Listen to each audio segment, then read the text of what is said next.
L'Union européenne, consciente des menaces sur la biodiversité et des implications pour la paix et la sécurité dans la sous-région, a privilégié l'amélioration de la gestion des ressources naturelles dans les États membres de la CAC.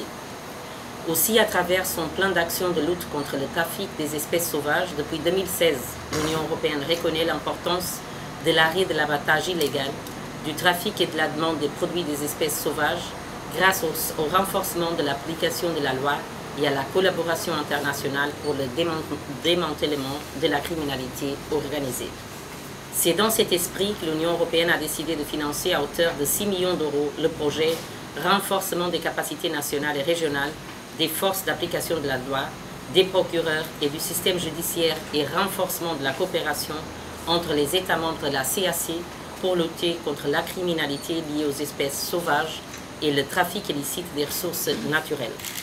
Ce projet, qui est mis en œuvre par le partenaire de l'ONUDC, comme j'avais déjà mentionné, vise essentiellement à soutenir le renforcement institutionnel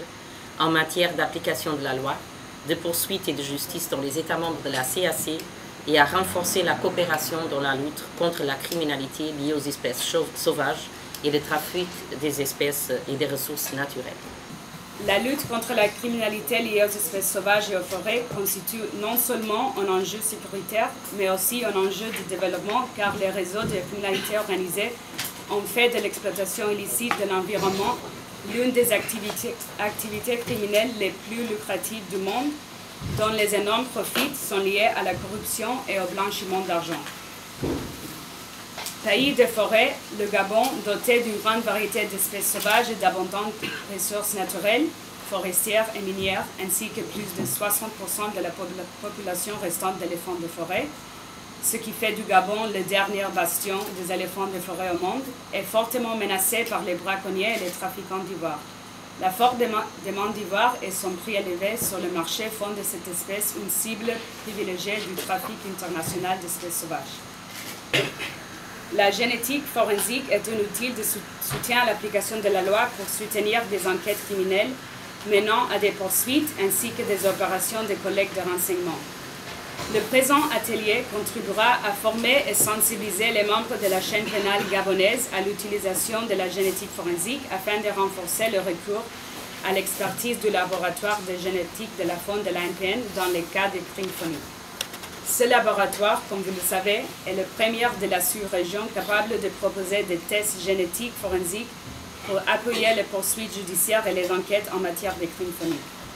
Depuis plusieurs années, l'ONUDC, sur la base d'un accord de coopération avec l'ONG Trace Wildlife Forensics Network, fournit une assistance technique à l'ANPN, notamment au laboratoire pour renforcer les capacités de police scientifique en matière de faune sauvage. C'est un plaisir d'accueillir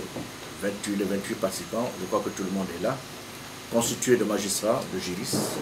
de conservateurs de parcs nationaux, de chefs de bureau faune, de chefs de brigade de police, de représentants du laboratoire de police technique et scientifique. L'atelier de ce jour illustre les nombreuses actions par lesquelles le gouvernement de la République démontre sa très forte implication dans la lutte contre la criminalité phonique. Le président de la République, chef de l'État, chef suprême de forces de défense et de sécurité, son Excellence Ali Bongo Ondimba, s'est lui-même inscrit dans un engagement constant, réaffirmant sa détermination à éradiquer le trafic illicite des espèces sauvages lors des plus grands sommets internationaux. C'est pour répondre à cette nécessité que le ministère des Eaux et Forêts, à travers l'Agence nationale des parcs nationaux, a développé un laboratoire génétique de la faune, premier laboratoire de la sous-région capable de produire des analyses forensiques de la faune pour soutenir les enquêtes et les poursuites judiciaires.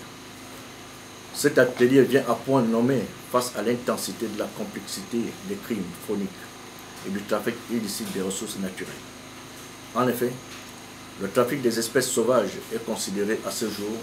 comme la 4e activité criminelle internationale du monde, après le trafic de drogue,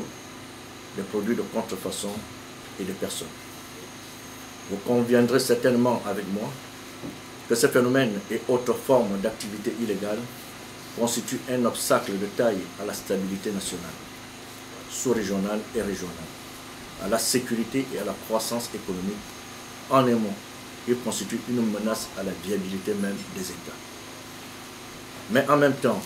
vous avez l'obligation de réponses adéquates à ces actes délictueux. Cet atelier répondra ainsi à un double impératif, celui de renforcer les compétences des agents chargés d'appliquer la loi grâce au recours à l'expertise du laboratoire génétique, de la faune de l'Agence nationale des parcs nationaux, et de favoriser la coopération entre les organismes en charge de l'application de la loi au Gabon.